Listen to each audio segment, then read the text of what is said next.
Shalom Aleichem. J'espère que vous allez bien. S'il vous plaît, on coupe les micros. Et on va commencer le cours Be'ezrat Hashem comme prévu. Avec 4 minutes de retard, mais on va rattraper le retard Be'ezrat Hashem. Le cours, il va être Leilui Nishmat. Il est dédié à Lena Nina Chana Bat Rivka Shete Nishmata Tzrura Bitzror HaChaim Tachat Kisei HaKavod Menuchat HaEden Amen Keni Ratzon. Alors le cours qu'on va faire aujourd'hui, si vous avez des stylos et une feuille à côté, un stylo et une feuille, ça serait bien, parce qu'on aura un peu besoin d'écrire des chiffres et des lettres. Le cours il va être, comme on a dit, la réparation de Pinchas, le tikkun que Pinchas est venu faire dans ce monde, le tikkun de qui? On va développer tout ça après le sod, Be'ezrat Hashem. Alors la paracha, elle commence comme ça. Vaïdaber Hashem el Moshe lemor. Hashem il a dit à Moshe, en disant, Pinchas ben Elazar ben Aaron HaKohen, Eshiv et Chamati, Me'al bnei Israël bekano et kinati betocham. Lachen emor, ineni noten lo et beriti shalom. C'est lui qui comprend l'hébreu. Le pasuk ici il finit pas comme il faut, c'est pas un hébreu exact. Lachen emor ineni noten et beriti, ineni noten lo et beriti shalom. Lachen emor ineni noten. Il fallait marquer lachen emor lo, dit lui, ineni noten lo et beriti shalom. Alors la première question que le Zohar HaKadosh dit, pourquoi il manque ici le mot lo? Lachen emor ineni noten lo et beriti shalom. C'est marqué lo à la fin, mais c'est pas marqué lo à l'endroit où il faut. C'est marqué ineni noten et beriti. C'est pas ineni noten et beriti. Ineni noten et beriti, ineni noten lo et beriti shalom. Je lui donne à lui. Ça c'est la question de Zohar HaKadosh. Le Zohar HaKadosh, Rabbi Shimon Bar Yochai, répond, dit pour la simple raison que Moshe Rabbeinu, c'est lui qui l'a dit ineni noten et beriti shalom. C'est lui qui donne, c'est-à-dire je suis d'accord avec l'acte que Pinchas vient de faire. Parce que Béné Israël, ils ont cru que Pinchas il a fait de lui-même. Ils ont dit, puisque Pinchas il a fait de lui-même, il n'avait pas le droit de faire ce qu'il a fait, alors on va le tuer. Alors Moshe Rabbeinu, il leur dit, non, ineni noten, ineni, c'est moi noten et beriti, ineni noten lo et beriti shalom. C'est pour ça que ce n'est pas marqué est mort lo. C'est marqué est mort, ineni noten lo et beriti shalom. Après est mort, il n'y a pas le mot lo. C'est comme ça que le Zohar HaKadosh il explique. Et on va essayer de comprendre c'est quoi les lettres lo. Lamed vav. Lamed aleph, c'est non. Lamed vav en hébreu, c'est lui. Je lui donne à lui. Moshe Rabbeinu, il ne dit pas je lui donne à lui. Je lui donne shalom. C'est quoi shalom? On va voir Be'ezrat Hashem aussi. On va s'arrêter. Là c'est le Zohar HaKadosh. On continue d'après le Pshat. Il faut savoir que Pinchas, il a sauvé le peuple juif de la destruction. HaKadosh Baruch Hu, il a voulu éliminer tous les juifs qui ont sorti d'Égypte. Pas seulement les hommes. Il voulait même les femmes et même les enfants éliminer le peuple juif suite à l'acte qu'il vient de faire Zimri avec Kozvi. Alors qu'est-ce qui se passe? Puisque Pinchas il a pu apaiser la colère de HaKadosh Baruch Hu, alors HaKadosh Baruch Hu il n'a pas exterminé le peuple juif. Comment c'est marqué? Eshiv et Chamati. Il faut comprendre c'est quoi le mot Chamati. Chamati, il y en a qui expliquent colère, mais Chamati c'est pas colère. Chamati c'est autre chose. On va expliquer. Pour comprendre c'est quoi Chamati, on va parler un peu de la Kabbale, mais pas profond. Pas profond. De la Kabbale, tout à l'heure on va parler de la vraie Kabbale profonde. Et il faudra se concentrer. Alors on va parler de la Kabbale, c'est marqué comme ça. Dans le Zohar HaKadosh c'est rapporté aussi dans le livre Mirkavot Argaman de Rav Meir Eliyahu, qu'il y a 4 anges destructifs. Il y en a 4 anges qui font que du mal. Ils font que la destruction. Alors vous pouvez marquer les mots de ces 4 anges-là parce qu'on aura besoin. Le premier, il s'appelle Af. Af, ça s'écrit Aleph, Pei Sophite. Af, ça veut dire la colère. Le deuxième, il s'appelle Avon. Aïn, Vav, Vav, Nun Sophite. Avon, ça veut dire les nerfs. Il y a la colère et il y a les nerfs. Chema, Chema Chet, Yud, Memhei, ça veut dire être furieux. Un ange qui s'appelle Fureur. Il fait la fureur. Il fait la fureur. Et quatrième ange qu'on l'appelle Mashrit, destructeur. Et ici dans la paracha à nous, Akadosh Baruch Hu, il a voulu éliminer le peuple juif, il a voulu détruire le peuple juif. Venez, on va voir qu'est-ce qu'il dit le Zohar Akadosh. Je donne les références dans Bereshit, page Chav Gimel Amoud Aleph, sur le pasuk qui on dit tous les soirs, nous les Sfaradim à Arvit, et les Ashkenazim, ils lui disent avant de monter au lit, au Kriyat Shema, avant de dormir au lit. Vehu Rachum, Yechaper Avon, Velo Yashchit, Veirva Leashiv Apo, Velo Yair Kol Chamato, Adonai Yoshia, Amelech Ya'anenu Beyom Korenu. On dit ce pasuk le soir. Pourquoi? Si vous avez remarqué, j'ai précisé les 4 noms des anges destructeurs. Les anges qui détruisent, qui font du mal, les anges les plus dangereux parmi tous les anges, ils sont dans ce pasuk, et ils sont actifs vers la nuit. Vers la nuit, ils sont actifs. Alors je répète le pasuk et on va traduire chaque mot. Le pasuk qui on dit les Sfaradim avant Arvit, les Ashkenazim, ils lui disent avant Kriyat Shema, avant de monter au lit. Vehu Rachum, Yechaper Avon, Velo Yashchit, Veirva Leashiv Apo, Velo Yair Kol Chamato, Adonai Yoshia Amelech Ya'anenu Beyom Korenu. Le Zohar HaKadosh, il dit, remarque qu'il y a ici 4 anges des anges. Il y a 4 noms des anges destructifs. Et ces anges-là, ils viennent faire du mal. Ils viennent de faire du mal aux gens la nuit. Alors nous, qu'est-ce qu'on fait à Arvit quand on dit Vehu Rachum, on les élimine. Les Ashkenazim, avant de monter au lit, ils disent ce pasuk pour les éliminer. Pourquoi? Venez, on va le voir dans le pasuk. C'est marqué Vehu Rachum Yechaper Avon. Vous vous rappelez, vous avez marqué les noms des anges.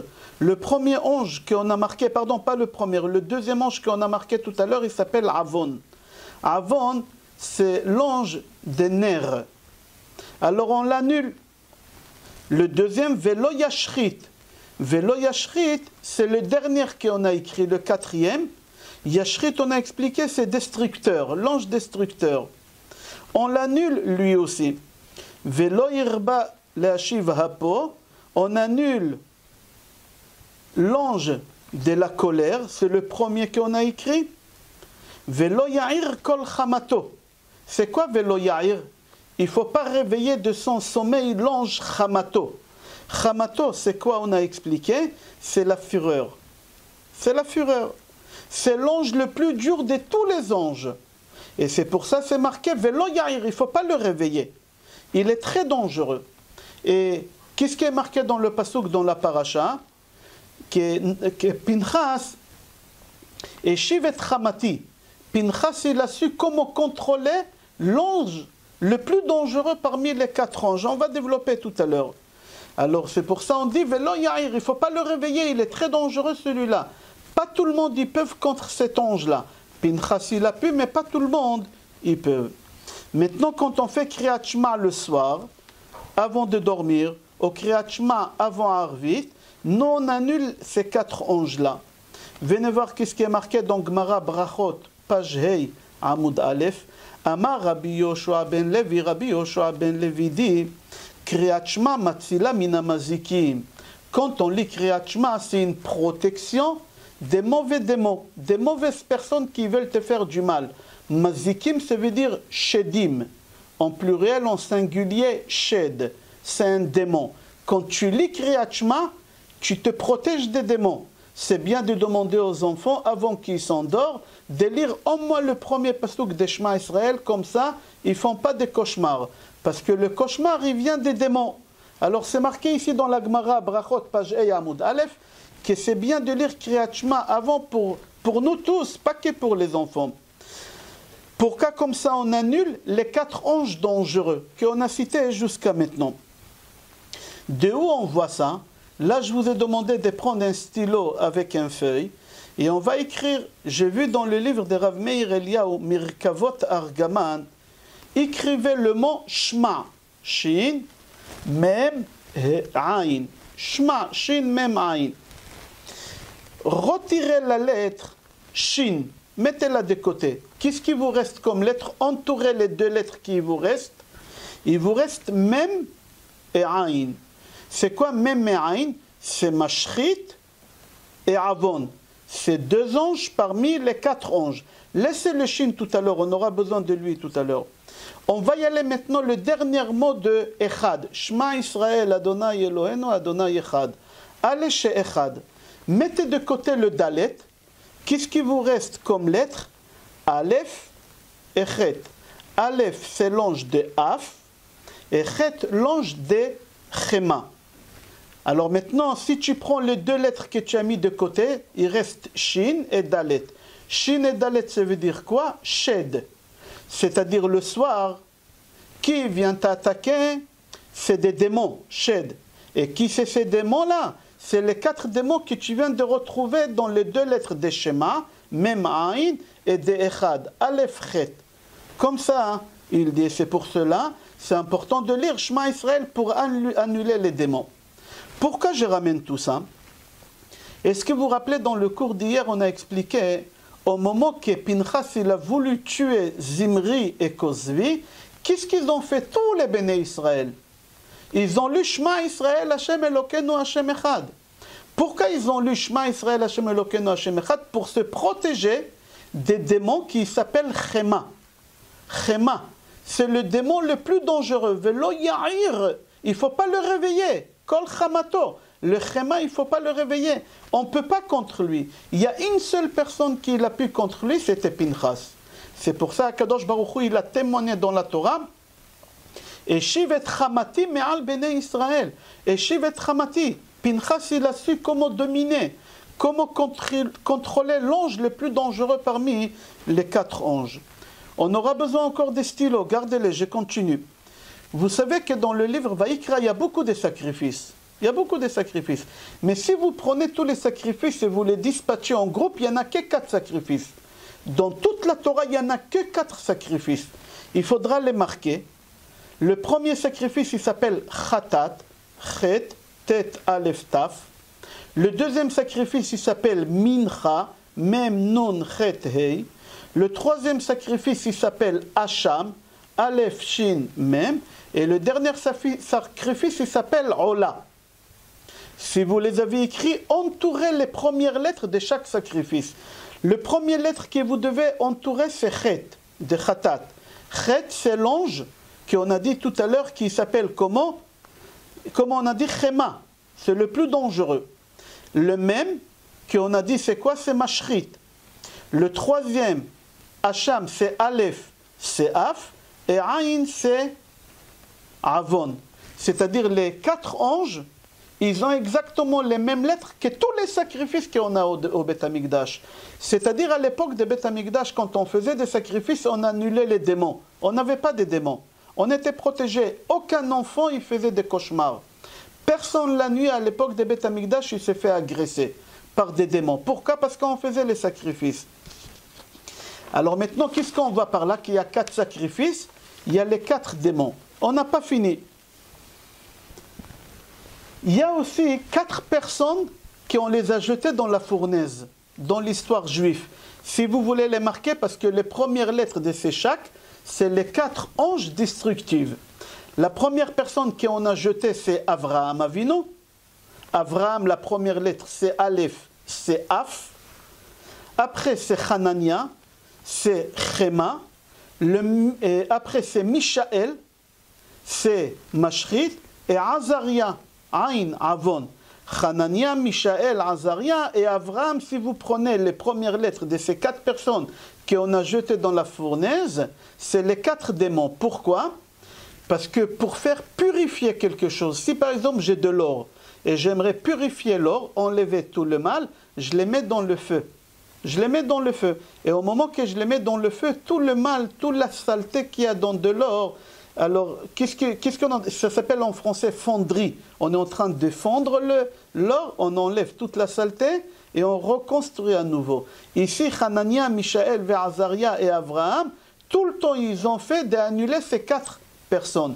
Pour qu'Akadosh Baruch Hu ne se met pas en colère. Exactement, qu'est-ce qu'il a fait Pinchas? Eux aussi, ils ont fait cette chose-là.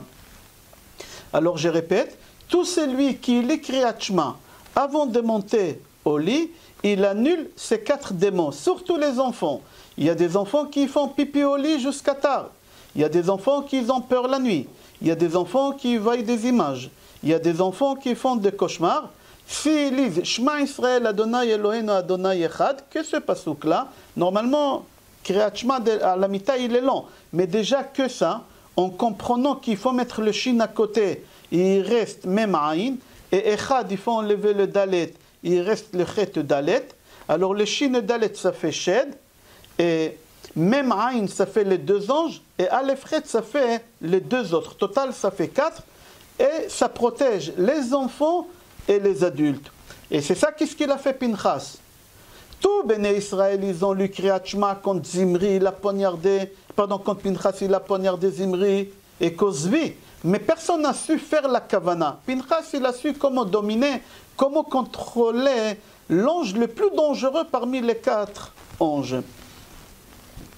Akadosh Baruch Hu, il témoigne dans la paracha, il dit, Pinchas ben Elazar, Ishiv et Ramati, lui, il a su comment faire, comment contrôler, comment arrêter. Jusqu'à là, on a parlé d'après le Sod, pas approfondi. Tout à l'heure, on va parler très approfondi d'après la Kabbale approfondie. Alors, la Goya que Zimri il est parti avec, elle s'appelait Kozvi Bat Tsur. Kozvi, la fille de Tsur. Tsur, c'était qui? Nessi Midian, c'était le prince de Midian.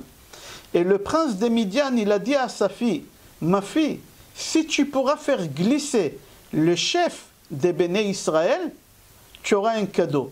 C'était qui le chef des Béné Israël? Moshe. Moshe Rabbeinu, mais elle ne savait pas. Alors sa fille lui a dit, papa, comment je peux reconnaître qui c'est le chef des Béné Israël? Alors il a dit à sa fille, ma fille, va où il y a Béné Israël, et quand tu vois quelqu'un de vieux, que tout le monde il le respecte, c'est lui le chef. Elle lui a dit, d'accord papa. Et quand elle est rentrée dans le camp des Béné Israël, elle est rentrée par où? Elle est rentrée par la tribu de Shimon. Et quand elle rentre par la tribu Shimon, en même temps, qui y rentre? Zimri, Nassi le chevet Shimon. Et les 24 000, ils se mettent debout. Quand il y a un rave qui rentre, on doit se lever.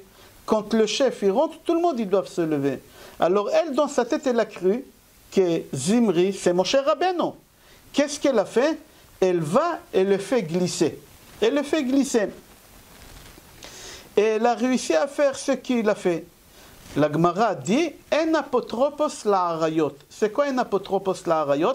C'est Gemara Ktubot, page Yud Gimel, et Gemara Chagiga, page Yud Aleph, dit qu'un homme ne peut pas résister à 2 péchés. Je parle d'hommes, je ne parle pas des femmes, je parle d'hommes.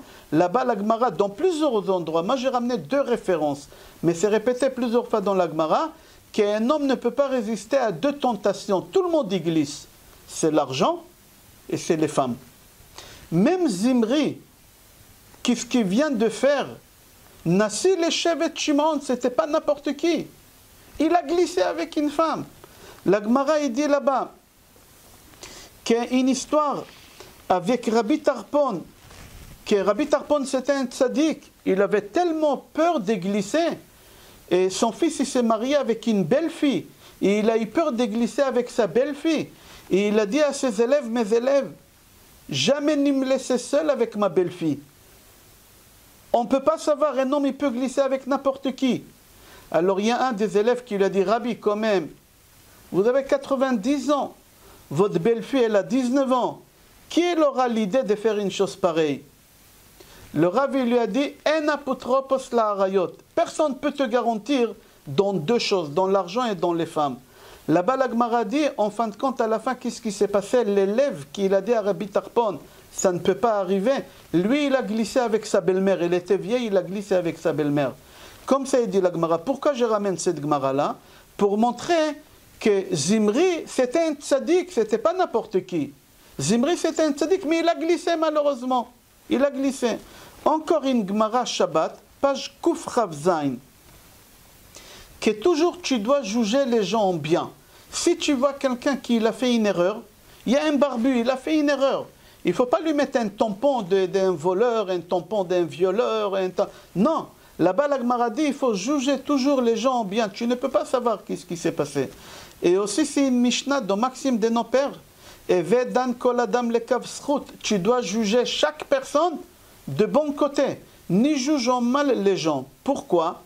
Pourquoi tu dois juger les gens? Parce que si tu juges quelqu'un, il faut que tu saches que toi aussi un jour Hachem il va te ramener cette épreuve. Hachem il va te ramener la même épreuve que tu as jugé quelqu'un. David Amelech il a prié à Kadosh Baruch Hu, Al teve'eni ma'aseh avla.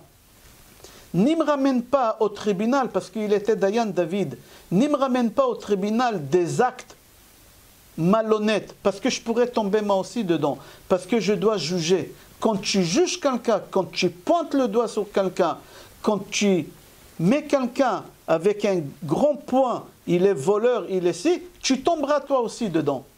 Alors toujours juge, comme ça elle dit la Gemara Shabbat, Kuf Chav Zain, toujours juge les gens en bien. Il y a une autre Gemara, Gemara Ta'anit Pashtet. Là-bas la Gemara elle raconte une histoire sur Rav Huna. Rav Huna il a habité en Eretz Israël, il a habité à Tzfat. Il est parti à Babel. Et quand il est arrivé à Babel, il a vu que les synagogues et les Beth Midrash où on étudie la Torah, on les ferme tôt, à 20h. Il a dit, je ne comprends pas pourquoi on arrête d'étudier à 20h. Nous, en Israël, on étudie jusqu'à 11h du soir. Pourquoi à 20h les synagogues ils sont fermées? Pourquoi à 20h les Beth Midrash ils sont fermés? Il a mal parlé d'eux. Il a mal parlé. Ok, la synagogue elle est fermée à 20h, il était obligé de sortir dehors. Ils ne l'ont pas connu, ils l'ont mis dehors. Lui, quand il sort dehors, il fait un tour dans le marché. Et qu'est-ce qu'il remarque dans le marché? Que la vie, elle n'est pas chère là-bas.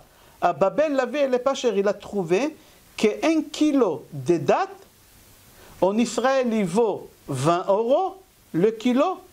Et ici, à Babel, ça vaut 1 € le kilo. Il a dit, mais la vie, elle n'est pas chère. Les dattes, ça coûte cher. Il a dit, ben, si c'est comme ça, j'achèterai 2 kilos de dattes pour 2 €.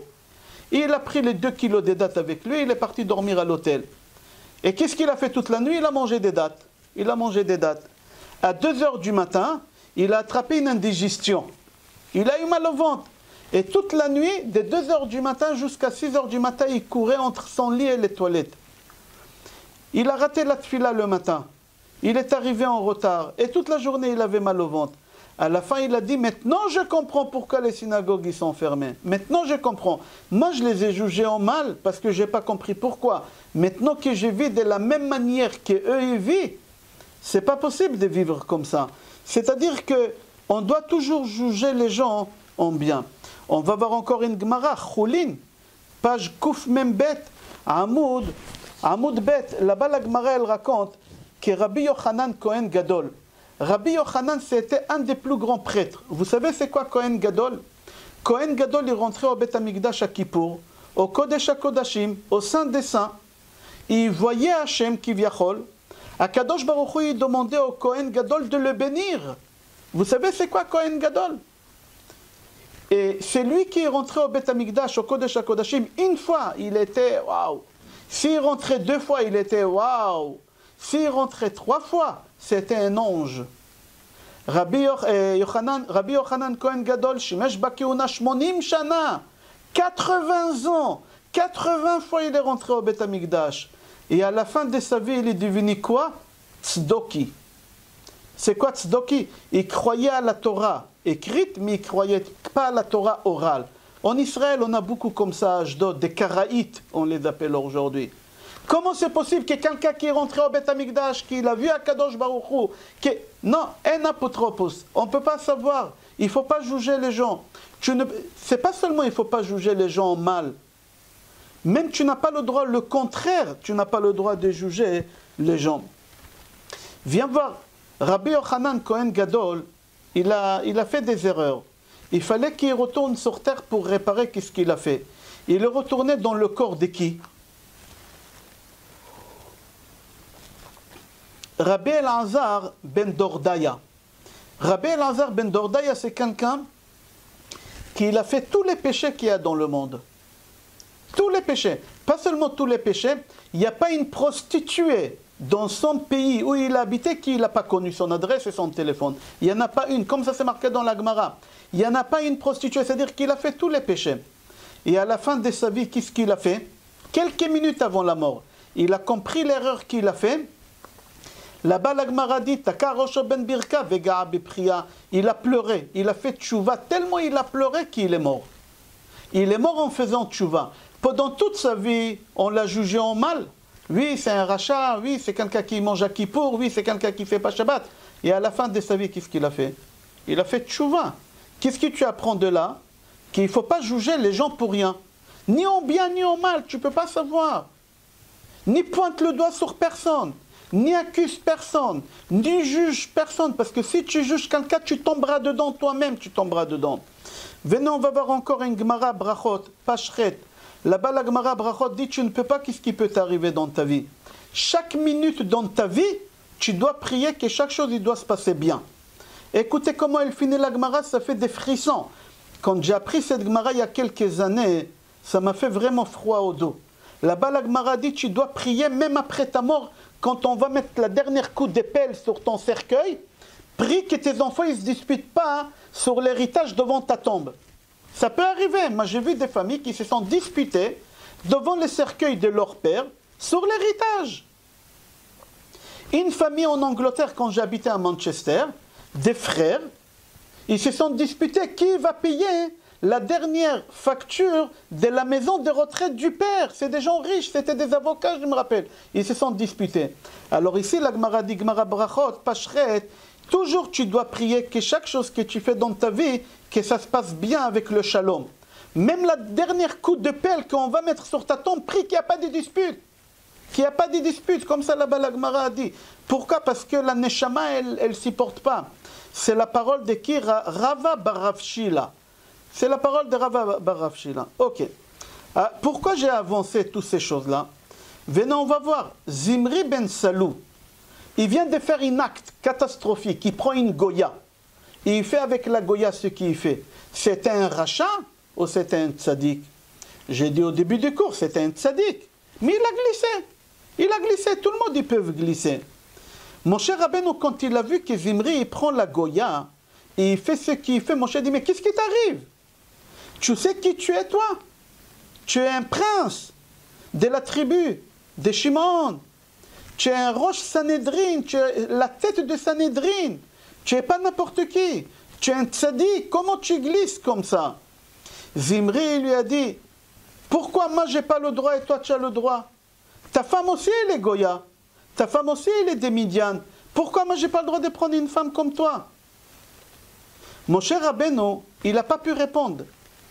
Il a perdu la parole. La mémoire, elle a quitté mon cher Rabbeinu. Nishtakcha mimeno halacha. Il a oublié la halacha. Qu'est-ce qu'il faut faire avec quelqu'un qui parle comme ça? Avec quelqu'un qui fait un acte pareil. Qui arrive juste là? Pinchas. Pinchas, il arrive.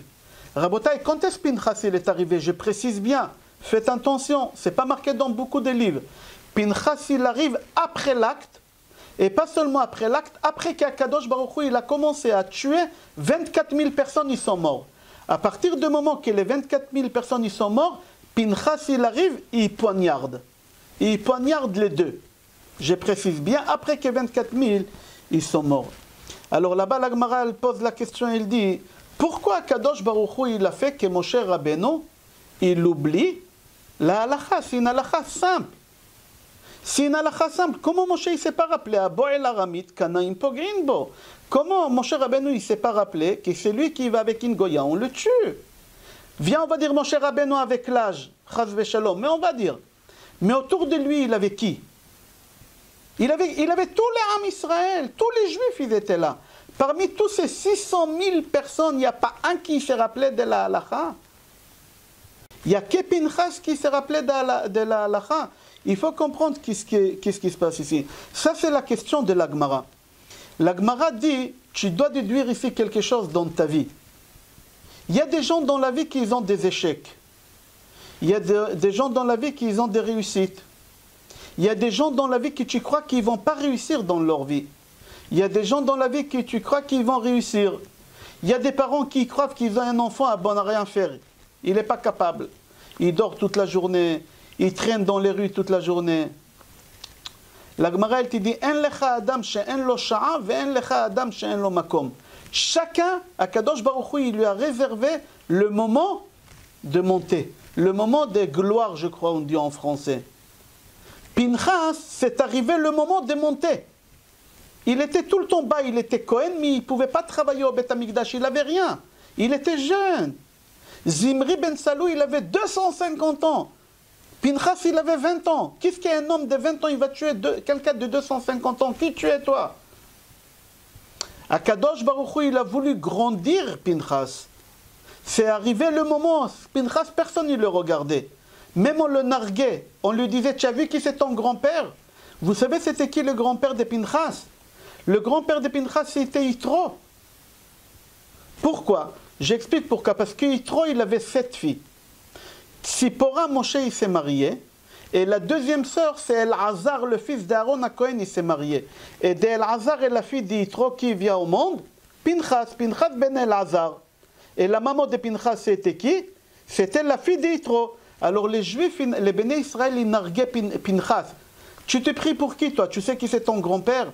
Ton grand-père, c'est un prêtre. C'est quelqu'un qui fait l'idolâtrie. Alors tout le temps, on l'a écrasé. Bon à rien faire, bon à rien faire.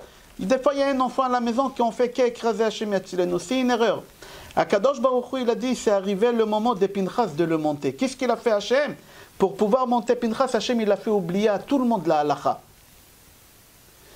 Encore plus fort que ça, David Amelech, il dit dans le Tehillim, Moshiv Yechidim Baïta. C'est quoi Moshiv Yechidim Baïta? C'est dans Tehillim Samechet 68. Moshiv Yechidim Baïta. Il y a quelqu'un qui a 30 ans, 35 ans, il n'a pas de femme. Il cherche, il s'inscrit dans toutes les listes. Il ne trouve pas, il cherche. Et lui, il croit qu'Akadosh Baruch Hu, il a oublié. Ou des fois, une fille, elle arrive 27, 28, 34, 35, la montre biologique, elle tourne. Et elle commence à paniquer, et elle dit, Hachem, il m'a oublié. Non. Moshiv Yechidim Baïta. David Amelech, il dit, Akadosh Baruch Hu, il peut créer une guerre mondiale pour ramener ton mari jusqu'à chez toi. Pour ramener ta femme jusqu'à chez toi, ce n'est pas le moment. Chacun, il a le moment de gloire dans sa vie. Pinchas, pourquoi il s'est rappelé de la halacha et tout le monde, ils ont oublié? Parce que Hachem, il a dit, c'est le moment que je dois monter Pinchas. Comme ça, c'est marqué. La réponse, elle était simple. Quand Zimri, il a dit à Moshe Rabbeinu, pourquoi toi oui et moi non? Moshe Rabbeinu, il pouvait répondre tout simplement, moi j'ai converti la mienne. Tzipora, elle s'est convertie. Convertis-toi cette femme-là, Emma. Fais qu'est-ce que tu veux avec elle. Fais comme moi. La réponse, elle était simple. Pourquoi Moshe Rabbeinu, il n'a pas répondu? Pourquoi Bnei Israël, ils n'ont pas dit à Zimri, de quoi tu parles? Quelle comparaison tu fais avec une non-juif et avec la femme de Moshe? La femme de Moshe, elle s'est convertie au judaïsme. Pourquoi Hachem, il a fait tout ça? Pour la simple raison que Pinchas, il aura son heure de gloire. On va avancer. Et on va essayer de comprendre qu'est-ce qui s'est passé. Une seconde, d'après la Kabbale, une seconde avant que Pinchas, il a poignardé les deux personnes. Comment Pinchas, il a eu cette audace? Il a autour de lui tous les béné Israël qui l'ont critiqué. Il y a des anges, on a dit dans le cours d'hier, des anges qui sont venus le pousser, qui sont venus le faire du mal. Il s'est passé quelque chose une seconde avant qu'il a poignardé. Alors j'ai lu le Zohar HaKadosh dans la paracha. Il dit, j'explique par cœur, c'est dans la paracha Zohar HaKadosh, c'est d'après la Kabbale. Il faut savoir qu'il y a 3 choses. Il y a Gilgul, il y a Ribour et il y a Dibouk.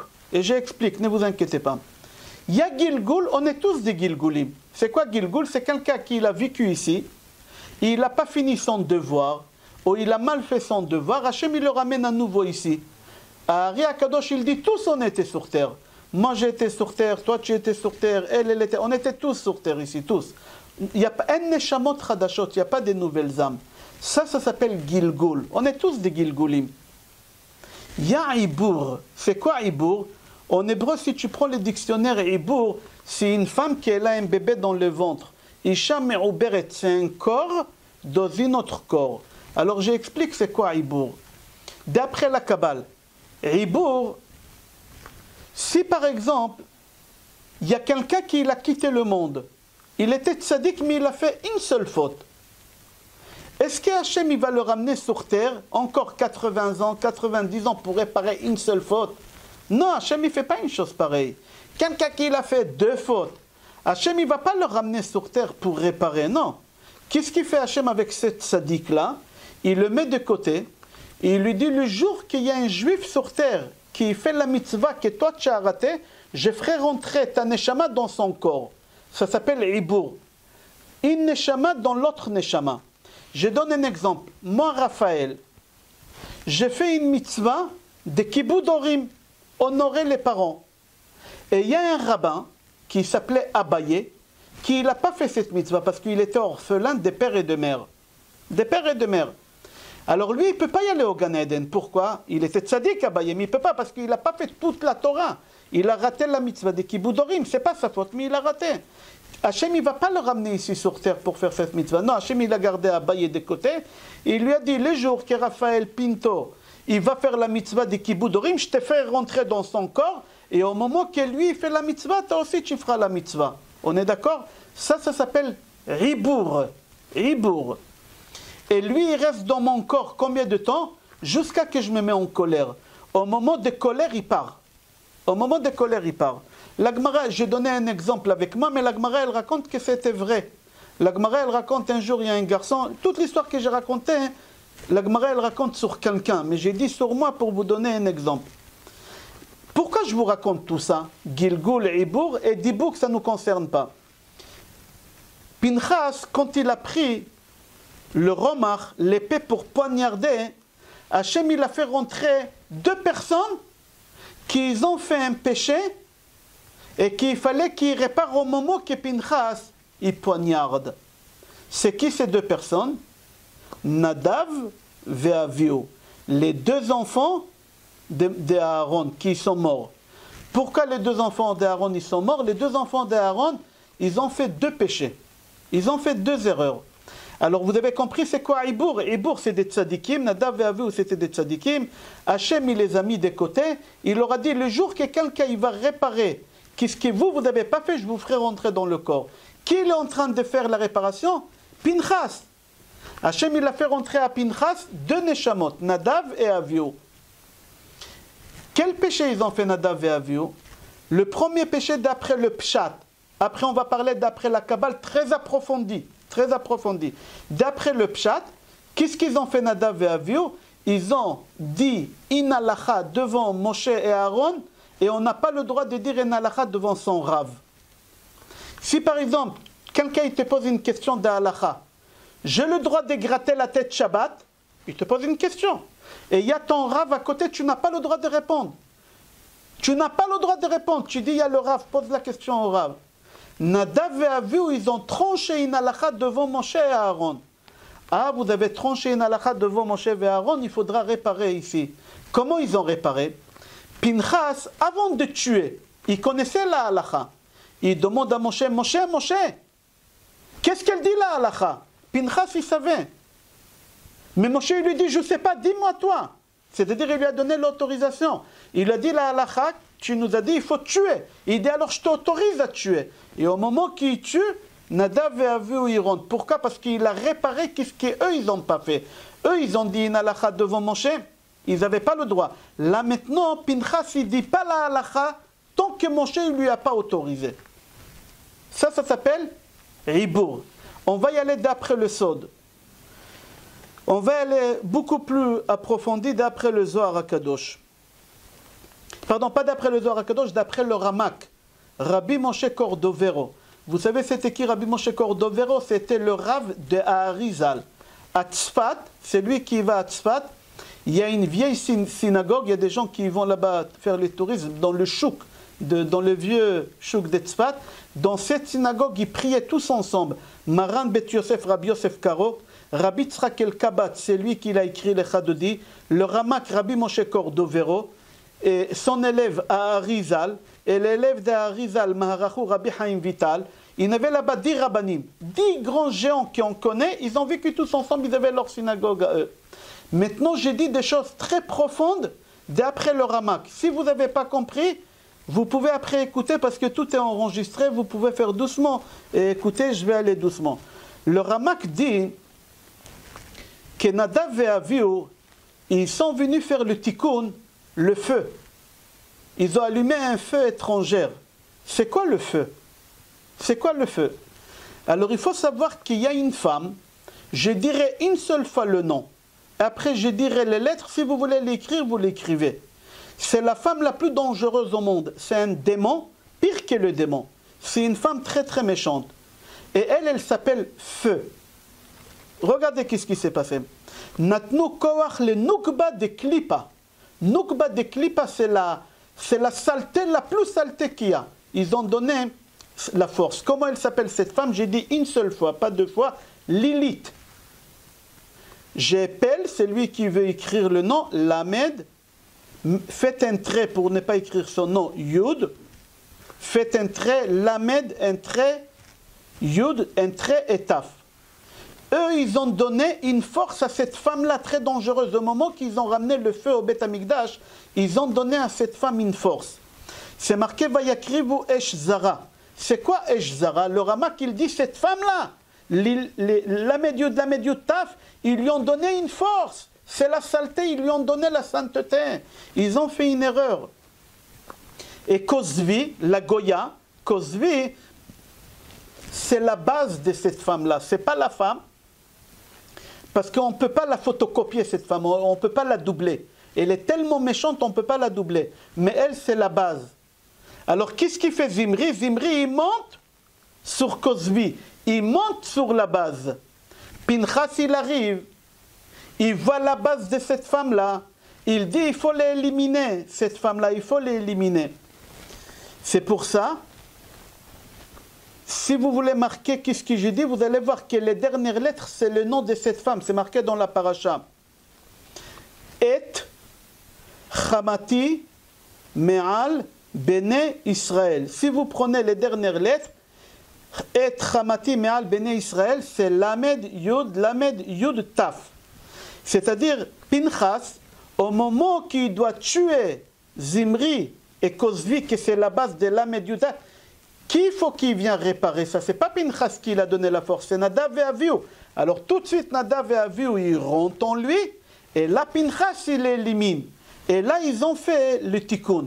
Là, Pinchas, il tue cette Goya, il levatel et à Lamed Yud Lamed Tuf sherochevet alea. Velachen Nadav et Avihu, et c'est pour cela Nadav et Avihu, ils sont venus l'aider. Pourquoi? Parce qu'eux, ils ont fait le mal dans la vie d'avant. À l'aider chez Viu et Zara, ils lui ont donné des forces à cette femme-là. Vekaet chez Pinchas. Maintenant, Pinchas, il a fait l'acte, il a réparé le mal qu'il a fait. Alors ça, c'est d'après la Kabbale. Pourquoi Nadav et Avihu, ils ont rentré dans Pinchas? Je continue la paracha Rabotai. Il faut comprendre le salaire qu'Akadosh Baruch Hu il a donné à Pinchas suite à ça qu'il a éliminé la base de Lamed Yud Taf. Il faut comprendre. Alors c'est marqué dans le livre Or Gedalia de Rav Gedalia Shor Zatzal. Il rapporte une Gemara Sanhedrin, page Peibet Amoudbet. Il faut savoir quand quelqu'un tue quelqu'un d'autre, Chas v'Shalom, Akadosh Baruch Hu, il ne va pas réclamer à l'assassin, pourquoi tu as tué cette personne? Il n'y a pas que lui. Cette personne, elle devait avoir des enfants, des petits-enfants, des arrière-petits-enfants. Hachem, il va demander tous les neshamot qui devaient sortir de lui. D'accord? On a vu ça chez qui? Chez Caïn. Caïn, quand il a tué Abel, qu'est-ce qu'il dit à Kadosh Baruch Hu? Lama deme achecha. Pourquoi les sangs? Pourquoi les sangs? Kadosh Baruch Hu, il lui dit, pas le sang de ton frère, les sangs. Il devait avoir des enfants. C'est-à-dire, quand tu tues quelqu'un, Akadosh Baruch Hu, il te demande aussi des comptes sur ses enfants et c'est ses petits enfants. Rav Gedalia Cohen, il dit, au nom de Rav Tzadok Milublin, que quand Akadosh Baruch Hu, il paye à quelqu'un un salaire, il lui paye un salaire pas logique. Pas logique. Akadosh Baruch Hu, il ne se comporte pas d'après la logique. Nous, on est logique. Nous, les êtres humains, on est logique. 1 plus 1, ça fait 2. C'est pas possible qu'un plus 1, ça fait 1,5. Non, c'est pas possible. Nous, on est logique, c'est comme ça. Si je donne la tzedaka, j'avais 100 euros dans la main. Maintenant, j'ai donné 10 euros. Combien il reste d'après la logique? 90. Non. La Torah, elle te dit, tu te trompes, il ne te reste pas 90. Tu as 200 maintenant. Tu as 200. Mais comment j'ai 200? J'ai 90, je sais compter. Non, toi tu comptes d'après la logique. Venez, on va voir Gemara. Gemara, elle dit comme ça. Qu'Akadosh Baruch Hu, il se comporte toujours avec les personnes d'après la logique. C'est lui qui est dans la tzedaka, d'après la logique, quand il voit qu'il a moins. Mais Akadosh Baruch Hu, il te dit non, tu n'as pas moins, tu as plus. D'après la logique, tu ne le vois pas, mais ne t'inquiète pas, tu vas voir. Quand tu donnes la tzedaka, et c'est la seule chose qu'on a le droit de tester Hachem. Hachem, il a dit, Bachanu Nina Bazé. Que dans celui-là, on a le droit de tester Hachem. Dans la tzedaka et dans le maaser. Laisse Akadosh Baruch Hu, il saura comment te le donner. Ce n'est pas ton problème. Il dit, comme ça il dit, Or Gedalia. Il dit. C'est-à-dire qu'Akadosh Baruch Hu, il se comporte toujours d'après la logique. Toujours d'après la logique. Par exemple, une autre Gemara, Gemara Shabbat, page Kuf Yutet, 119. Là-bas, la Gemara dit qu'en général, les juifs de l'étranger, des diasporas, que ce soit en France, que ce soit en Babel, n'importe où, ils ne peuvent pas être riches. C'est une malédiction. Un juif à l'étranger ne peut pas être riche. Alors là-bas, la Gemara dit, comment c'est possible qu'il y a des juifs à l'étranger qui sont riches? Comment ça se fait? Là-bas, la Gemara, elle répond, elle dit, parce que Hachem, il se comporte d'après la logique. C'est quoi d'après la logique? Normalement, quelqu'un qui ferme le magasin Shabbat, Shabbat c'est le jour où on fait le plus de chiffres d'affaires. Et d'après la logique, il faut ouvrir. Si tu n'ouvres pas, tu déposes le bilan à la fin du mois. Non, Akadosh Baruch Hu, il a dit, si tu observes Shabbat, tu auras la bracha. C'est d'après la logique. Si je ferme Shabbat, je dois déposer le bilan. Non, ferme Shabbat, c'est Shabbat qui est dans la parnassa. Kihi mekor haberacha. Et là-bas, la Gemara dit qu'Akadosh Baruch Hu, dans la bracha, c'est lui qui fait Shabbat. Et s'il y a des riches au diaspora, parce qu'ils observent le Shabbat, c'est pour ça ils sont riches. Pourquoi je ramène ces deux Gemarotes-là? Pour vous dire qu'Hachem, il se comporte toujours d'après la logique. Et contraire de la logique. Pas d'après la logique, au contraire de la logique. Quel rapport avec la paracha? Pinchas, qu'est-ce qu'il a fait maintenant? Il a tué. Quand on tue quelqu'un d'après la logique, qu'est-ce qu'il dit la Torah? Qu'est-ce qu'on doit le faire? On doit le tuer. Non, Kadosh Baruch Hu, il dit à Pinchas, pas seulement que je ne te tue pas, je te donne la vie éternelle. Ineni noten lo et beriti shalom, éternel, tu vas devenir un ange. Eliyahu Hanavi, mi Pinchas avar le Eliyahu, il a vécu 400 ans avec le corps de Pinchas, et après son corps, il s'est transformé en Eliyahu. Comment? On va expliquer dans le cours de mercredi. Be'ezrat Hashem, il dit Rav Tzadok Cohen Milublin, j'ai lu à l'intérieur. Maintenant, tu comprends pourquoi Pinchas, il a reçu un salaire en tuant le Lamed Yod Taf. Pourquoi Kadosh Baruch Hu, il lui a donné un salaire éternel? Pourquoi? Parce que lui, il vient de raccourcir la vie à Lamed Yud Tet, qu'elle, normalement, elle prend la vie des gens. Alors, normalement, elle devait prendre la vie à Pinchas. Non, Akadosh Baruch Hu, il ne fait pas d'après la logique. Il y a une Gemara qui est très connue, Gemara Sota. Au moment qu'on a voulu enterrer Yaakov, pardon,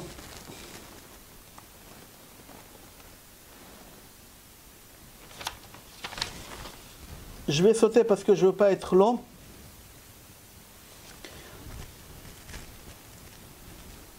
Ok, alors comme on a dit tout à l'heure, qu'au moment que Pinchas, il a pris l'épée, il y a Nun Aleph. Qui c'est Nun Aleph? Nadav Avihu, il rentre en lui. C'est marqué dans le Maharsha Miblazen. Pas le Maharsha qu'il y a dans la Gemara, Maharsha Miblazen. Il dit que Nadav et Avihu, ils ont resté combien de temps dans le corps de Pinchas?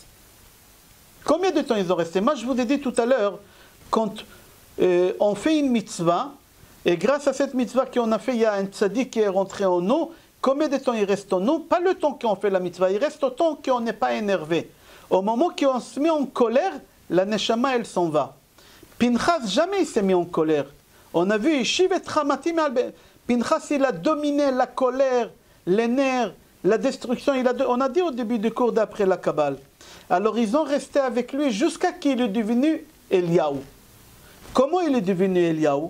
Regardez dans Melachim, dans le livre Melachim, tome 2, chapitre 2, c'est marqué là-bas, au moment qu'Eliyahu, il est monté au ciel Baseara, il était avec un char de feu, il est monté.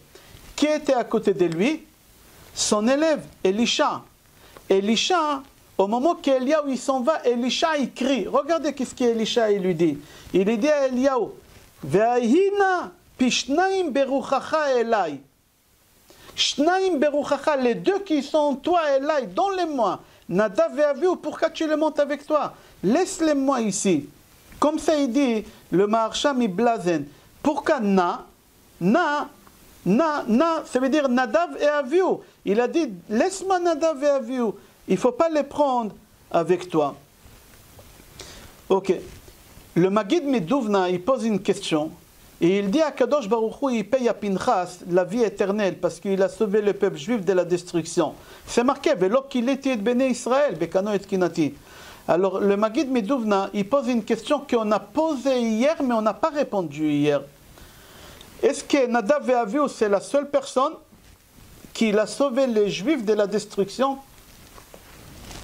Est-ce que Nadav et Avihu, c'est la seule personne qui a sauvé les juifs de la destruction? Pas du tout. Il y a quelqu'un d'autre qui l'a sauvé, Moshe Rabbeinu. Il y a des autres personnes qui l'ont sauvé, c'est marqué. Moshe Rabbeinu Itzil, Moshe Rabbeinu il a sauvé, chez Nehemar. Plusieurs fois c'est marqué, dans le veau d'or. C'est marqué là-bas. Loulé Moshe Bechiro, Amad Baperetz Lefanav, Leashif Chamato Meashrit. Dans Tilim Kufvav, David Amelech il dit, si c'est Moshe qui n'était pas là pour bloquer la destruction des béné Israël, suite à la prière que Moshe il a fait, tous les béné Israël ils étaient exterminés. C'est-à-dire que Moshe aussi il a fait comme il a fait. Pinchas, il nous a sauvés. Akadosh Baruch Hu dit à Moshe Rabbeinu, laisse-moi. Arrête de demander. Et Moshe Rabbeinu il prend le risque, il dit oui, et il continue à prier, Le Maggid Meduvna il pose la question, il dit pourquoi Akadosh Baruch Hu il n'a pas donné la vie éternelle aussi à Moshe Rabbeinu? Alors il répond, il dit, tout ce qu'il a fait Moshe Rabbeinu, il a fait avec la bouche. Tout ce qu'il a fait Pinchas, il a risqué sa vie, avec son corps il a fait ça. Il a pris des risques, autour de lui il avait tous les béné Israël, qui ont voulu le tuer, il a pris un risque. Les enfants des Zimri, ils étaient là, la famille des Zimri, ils étaient là, la famille des Zimri, même s'ils n'étaient pas là, après, ils vont venger leur père. Ils vont venger. Mis à part ça, il a pris un risque. Pinchas, je donne inalacha. Inalacha. Regardez l'erreur qu'il a eu Pinchas au moment qu'il a fait cette chose-là. Si quelqu'un il veut te tuer, chas shalom, qu'est-ce que tu dois faire d'après la halacha? Abba leorgecha, ashkem leorgo. C'est lui qui veut te tuer. Tue-le avant qu'il te tue. Là, Pinchas, qu'est-ce qu'il fait? Il prend une épée, il veut tuer Zimri. Il n'avait pas le droit de faire ça. D'après la halacha, il avait le droit, mais dans l'absolu, il n'avait pas le droit. On expliquera ça dans le cours de mercredi. C'est-à-dire, je vous pose la question, elle est comme ça, à l'envers. Si Zimri, il aurait pris l'épée de Pinchas, il aurait poignardé Pinchas, il aurait tué Pinchas, est-ce que Zimri, on l'aurait accusé de meurtre? Non, il s'est défendu. Pinchas, il a voulu me tuer. Certes, d'après la halacha, il avait le droit de me tuer, mais on ne pouvait pas appliquer la halacha à l'époque. On ne pouvait pas appliquer cette halacha pour des raisons qu'on va expliquer mercredi. Alors Pinchas, au moment qu'il a voulu tuer Zimri, si Zimri serait levé, il aurait pris l'épée de Pinchas, il aurait poignardé Pinchas, Zimri, il avait raison de ce qu'il a fait. Et Pinchas, il savait ça. Pinchas, il savait, si Zimri il va se lever, il me tue, il a raison. Pas seulement Zimri, même des gens autour, ils ont raison de me tuer. Parce que je n'ai pas le droit dans l'absolu de faire ce que je suis en train de faire. Alors la différence entre Moshe et Pinchas. Moshe Rabbeinu, il n'a pas pris de risque de la vie ou de la mort. Il n'a pas pris de risque. Il a fait que prier, prier. Va être Hanan el Hashem ba'etaï, il est mort. 515 prières il a fait. Jusqu'à qu'il est tombé malade. Mais il n'a pas risqué sa vie. La différence est que Pinchas, il a pris des risques. Et on va développer ça, tout ça, Be'ezrat Hashem, mercredi. Mis à part ça, Rabotai, encore beaucoup plus fort que ça, est-ce que les prières de Moshe, ils étaient exaucées? Non. Est-ce que Pinchas, il a réussi de faire dans son acte ce qu'il a voulu faire? Oui. La preuve. Moshe Rabbeinu, il a prié pour le veau d'or. Est-ce que Hachem, il nous a pardonné pour le veau d'or? Non. Akadosh Baruch Hu, il a dit, pour le moment, je ne punis pas en une seule fois, je ne les tue pas, mais doucement, doucement. Chaque génération et génération, je leur donne un peu. Chaque génération, un peu, un peu. C'est-à-dire qu'il n'a pas réussi à nous faire pardonner sur le veau d'or. Sur les Meraglim, il a réussi à nous faire pardonner? Non, jusqu'à aujourd'hui, on s'assoit à Tisha B'Av et on pleure à cause des Meraglim. C'est-à-dire que Moshe Rabbeinu, il n'a pas 100 sur 100. Il n'a pas 10 sur 10, comme on dit. Pinchas, par contre, il a réussi à bloquer l'épidémie. Pourquoi? Parce que normalement, Kadosh Baruch Hu, il devait tuer tous les béné Israël. Au moment que Pinchas, il a fait qu'est-ce qu'il a fait? Il a réussi à bloquer juste aux 24 000. Juste aux 24 000. Si Pinchas, il n'aurait pas fait qu'est-ce qu'il a fait, tous ils seraient morts. Alors Pinchas, il a réussi ou il n'a pas réussi? Oui, Pinchas, il a réussi. Alors tu ne peux pas, le Maggid Miduvna dit, tu ne peux pas comparer l'acte de Moshe et l'acte de Pinchas. Moshe, il n'a pas 10 sur 10. Il a 9 sur 10. Pourquoi? Parce qu'on paye jusqu'à aujourd'hui, on paye sur le veau d'or, sur la vente de Yosef, etc. Mais Pinchas, qu'est-ce qu'il vient de faire sur l'histoire des Cosby et des Zimri? On ne paye pas aujourd'hui. Il a réussi à calmer, à apaiser la colère d'Akadosh Baruch Hu. Comme ça, il dit le Maggid Miduvna. Alors venez, on va voir. Au début de Corona dit que tous les Shvatim, ils ont commencé à narguer Pinchas, à lui dire, tu as vu qui c'est ton grand-père, tu te pries pour qui? Ton grand-père, c'est Yitro, c'est un prêtre, c'est un curé, ton beau-père. Il a fait toute l'idolâtrie. De quoi tu parles? De quoi tu parles? La question qu'elle se pose, pourquoi tous les Juifs, ils ont attaqué Pinchas? Si c'est la tribu des Shimon, c'est compréhensible. Pourquoi? Parce qu'ils défendent leur chef. Si c'est la famille des Shimon, c'est compréhensible. C'est leur père, c'est leur grand-père, ils défendent. Mais les autres tribus, pourquoi ils se sont mêlés? Pourquoi ils se sont mis à narguer Pinchas? Mis à part ça, ils doivent dire merci à Pinchas. Comment ça se fait qu'ils crient sur Pinchas? Arrête, qu'est-ce que tu fais? Pourquoi tu l'as tué? Mais dites-moi, dites merci à Pinchas. Grâce à Pinchas, vous avez la vie sauve. Si Pinchas, il n'était pas là, on serait tous morts. Alors pas seulement qu'eux, ils disent pas merci à Pinchas, encore ils sont en train de crier à Pinchas. Mis à part ça, ils ont vu tous les miracles qu'Hachem il a fait à Pinchas. D'après la Gemara, Kadosh Baruch Hu, il lui a fait 6 miracles. Targum Yonatan ben Uziel, il rajoute encore 6. Pardon, d'après la Gemara, Hachem il lui a fait 6. Targum Yonatan ben Uziel, il rajoute encore autres 6. Total 12. Les 12 miracles, on va les développer, Be'ezrat Hashem, demain au cours. Mais tu vois qu'Hachem il fait des miracles à quelqu'un. Pas n'importe quel miracle. Alors comment ça se fait que les béné Israël, ils sont en train d'attaquer Pinchas? Il faut comprendre ces choses-là.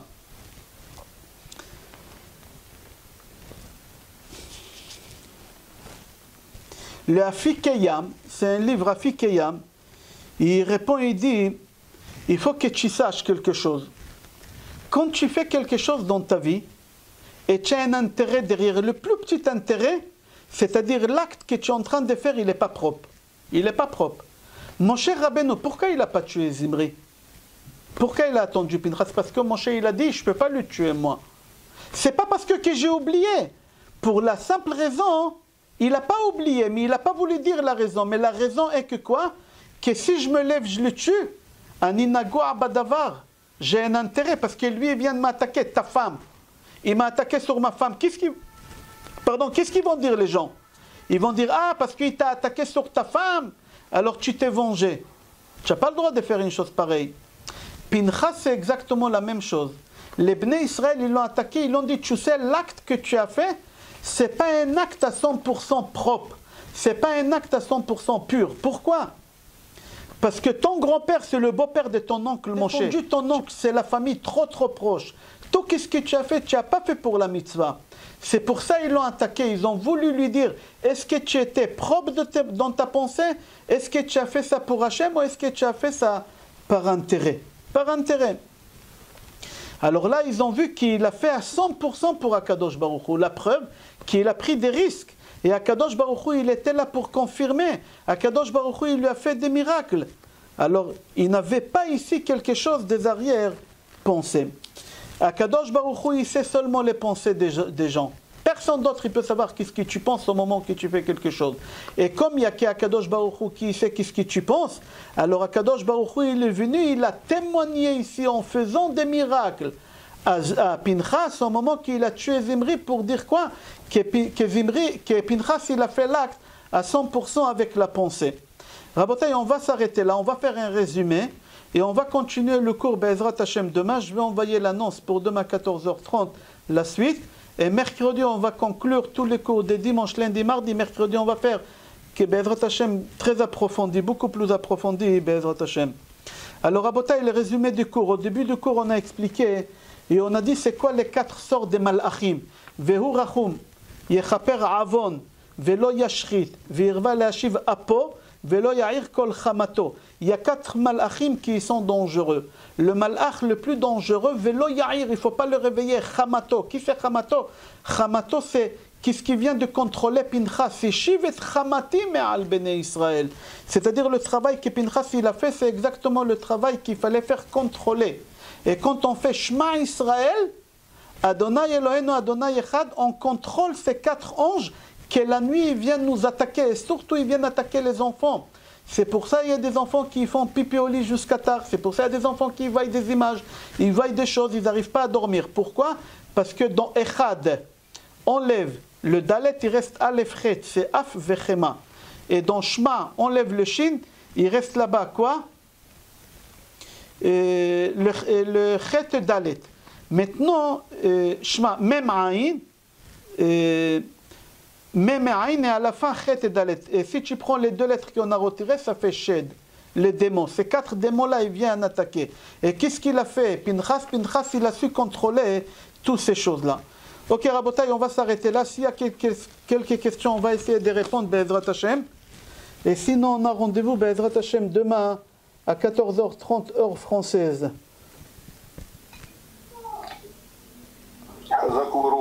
Baourti El Hashem. Il n'y a pas de questions? Ok. Bracha ve'atzlacha, brochim tiyu. Kol tov, monsieur Nidam. C'est Meir Nidam. Baourti, kol tov. Kol tov. Kol tov.